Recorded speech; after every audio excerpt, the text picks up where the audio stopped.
7:30 de la mañana, estamos de retorno en Altavoz, en Vital y en las redes sociales de Tribu Televisión. Estamos conversando con el ingeniero Aurelio Ochoa Alencastre, exdirector general de hidrocarburos, experto en temas energéticos. Ingeniero Ochoa, antes de la pausa le estaba preguntando sobre la situación de los pozos petroleros en el país. Tenemos en el norte, tenemos en la selva peruana. Como sabemos, fueron privatizados durante la época del presidente Alberto Fujimori. Se dijo que con la presencia del sector privado en los campos de producción petrolera se iba a incrementar precisamente las reservas de petróleo. ¿Pero esto ocurrió o no ocurrió, ingeniero? No ocurrió, sí, lamentablemente, en este caso, hubo muy buena intención al justamente proceder de esa manera, pero en la práctica no sirvió de nada, porque en los 30 años que han tenido esos pozos en el norte, sobre todo en la parte continental de Talara, ¿no? ¿Qué es lo que ha sucedido? Durante 30 años han perforado, ¿cuántos pozos? Un solo pozo exploratorio que permitiese renovar reservas, descubrir más reservas. Entonces, ¿qué pasa? No se ha cumplido en este caso, y eso es lo que se teme que podría seguir ocurriendo. Entonces, como no hemos explorado, no hemos perforado pozos exploratorios, entonces, lógicamente, no hemos descubierto más reservas y al final hemos consumido las que ya se habían descubierto antes, cuando Petroperú o la empresa petrolera fiscal más anteriormente, ¿no?, habían descubierto, pues en este caso estamos consumiendo todavía esas mismas reservas que en esa época se habían descubierto. Entonces, es una pena, por supuesto, y por esa razón en este momento estamos alrededor de 44,000 barriles a nivel país. O sea, pero, es ingeniero, una miseria. pero ¿cómo cuando justamente lo que usted ha señalado se produjo esa privatización de esos lotes, ¿no?, y en general la parte petrolera, de otras regiones, incluyendo la selva, producíamos alrededor de 160,000 barriles diarios, imagínense. Y hoy día, como no se ha explorado, no se han perforado, no se ha invertido precisamente para descubrir más hidrocarburos, estamos en este momento en estos niveles de 44,000 barriles. Es una pena, por supuesto, y lógicamente los efectos de crisis como la que estamos viendo en el Lejano Oriente, en el Mediano Oriente, entonces obviamente nos afectarán y estamos expuestos, en este caso, a los vaivenes de esa situación. Entonces, vamos a tener que importar, si es que esto se produce, a precios por encima de esos 72, $73 que están hoy día, que podría subir, como sabemos, a más de $100 ingeniero, el barril de petróleo. Pero ¿cómo Entonces, se entiende? Eso va a afectar nuestra economía. Por eso decía, lo que tenemos que hacer es, por lo menos, es inmediatamente acelerar nuestro consumo de gas natural, y para eso, lógicamente, el país tiene que invertir. ¿Y cómo se entiende? Es una buena inversión, no es un gasto, sino una inversión. Exacto. De tal manera que podamos depender cada vez menos del petróleo que importamos. Porque al final, para que podamos producir lo que consumimos, bueno, seguramente va a pasar, pues, no sé, 40, 50 años. Ingeniero, pero ¿cómo se entiende si el sector privado tenía la misión precisamente de llegar a esos campos petroleros, tenía que invertir? ¿Cómo es posible que haya habido solamente en 30 años un solo pozo de exploración? No se entiende. En todo caso, ¿qué pasó con la fiscalización? ¿Qué pasó con los contratos? Las empresas no han cumplido lo que ofrecieron en su momento al momento de hacerse de esos campos de producción petrolera, porque prácticamente han abierto el caño, salía el petróleo, lo han comercializado y nada más, no han invertido nada más. ¿Qué pasó?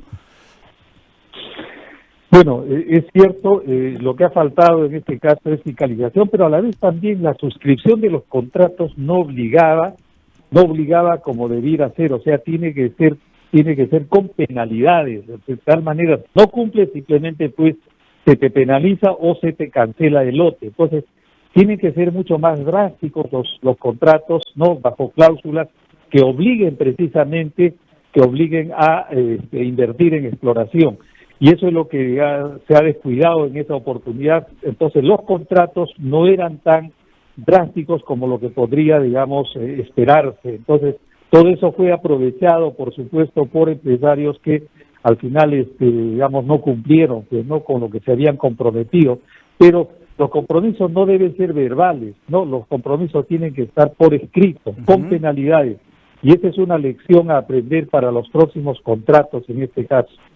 Señor Ochoa, yo quería preguntarle, usted ha señalado que el Perú es principalmente importador de petróleo. Entonces, ¿por qué se ha construido este elefante blanco, que es la refinería de Talara, de $7.000 millones, si hemos podido importar ya petróleo refinado, o crudo refinado, ¿no? Ya no sería crudo, sino petróleo refinado? Claro, bueno, esa es una interrogante que muchos se plantean, eso es cierto. Sobre todo después del costo que ha significado, ¿no? Muy por encima de lo que originalmente se había estimado, que eran de 1.300 millones de dólares, y llegó a costar más de 6.000 millones de dólares. Allí precisamente hay algo que tiene que rendirse cuentas, y creo que lo que ya debería la actual administración de Petroperú, ¿no? Cumplir con lo que el decreto de urgencia que se emitió para ayudar a Petroperú le exige en este caso hacer una auditoría forense, ¿no? Y esa auditoría forense todavía no hay nada, o sea, parece que están todavía buscando postores, no sé, pero debería informarse al país cuál es la situación de esa auditoría forense para que precisamente se haga el análisis, auditoría, como auditoría, quiénes son los culpables de haber subido ese precio de la refinería de 1.300 millones de dólares a más de 6.000 millones. Ahora, pero yendo al fondo de la pregunta, de todas maneras el hecho de que uno, no produzca, no significa que no tenga refinería, eso también hay que señalar. Por ejemplo, por decirle el caso de Japón, ¿no? El caso de no produce una gota de petróleo, y sin embargo tiene grandes refinerías y exporta productos refinados. El otro es uno más cercano a nosotros, que es nuestro vecino del sur.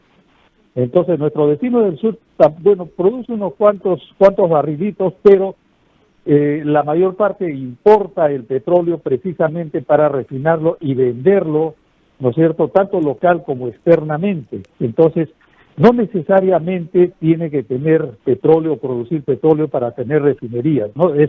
Pero el detalle es que tampoco, como lo que ha ocurrido en nuestro caso, una refinería de 1.300 millones de dólares vaya a costar finalmente más de 6.000 millones. Entonces, eso tiene que precisamente aclararse, ¿no? Porque es algo que justamente es una de las causas por las cuales Petroperú está en la situación económico-financiera que en este momento todos conocemos. ¿No? Porque al final es una deuda enorme, gigantesca precisamente, y que no debió jamás ocurrir. Justamente vamos a invitar en los próximos días al doctor Alejandro Narváez Liceras, presidente de Petroperú, para que explique justamente cómo va esta auditoría forense y se sepa realmente quiénes son los implicados en que este costo para el país, porque sale del dinero del bolsillo de todos los peruanos, la construcción de esta refinería. Los campos de producción petrolera... También, sí. Disculpe que le interrumpa, sí. Y no sería mala idea también preguntarle cómo va la disminución del personal en este caso, ¿no? Exacto. Porque al final ese decreto de urgencia le ordena a Petroperú que en el año 2024, tenga que disminuir en 10% los gastos operativos, y que el año 2025 es de 30%. ¿Cómo va esa parte de la reducción de costos? ¿Cómo va, por ejemplo, el tema ese de los del reparto de utilidades a los sindicatos cuando es una empresa que está en una situación crítica? Vale decir que no tiene utilidades.